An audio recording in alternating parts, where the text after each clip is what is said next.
Garuu suuta suuta dhagaa yoo dhufee beekamu.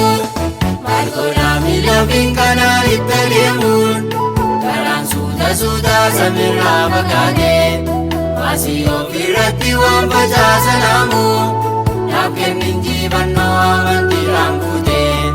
Maal godhaa miila finkanaan itti adeemuun karaan suuta samiirraa fagaatee maasii ofirratti waan facaasan hamu naaf kenni injifannoo amantiidhaan guutee.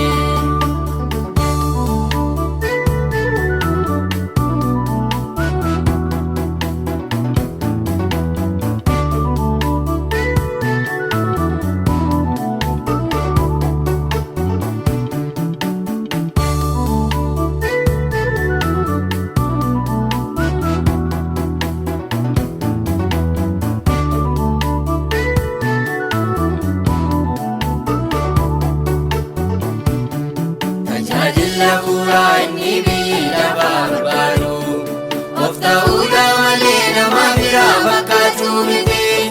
Maal bu'aan akka lubbuu bosonaan jajjabeessee garaa leenjisii nama keedhee jiraachuutti. Sarraan gadeetiin garaan miisirrii ni yaafatu. Fuullee biyya abdiitti kanaanii nama daangessaa isatti waamaman ta'anii jiraachuudha malee yookaas ta'uu baatee danuu warra fayyan geggeessa. Yoos malee mataa gongoyyoomsee jiraadha innanii maqaadhaa bitti waamamu. Danuun suuta dagaagee yoo dhufe keessa ofiitiin malee bakkeen hin beekamu. Maal godhaa miila finkanaan itti adeemuun karaan suuta samiirraa fagaatee maasii ofirratti waan facaasan hamu naaf kenni injifannoo amantiidhaan guutee. Maal godhaa miila finkanaan itti adeemuun karaan suuta samiirraa fagaatee maasii ofirratti waan facaasan hamu naaf kenni injifannoo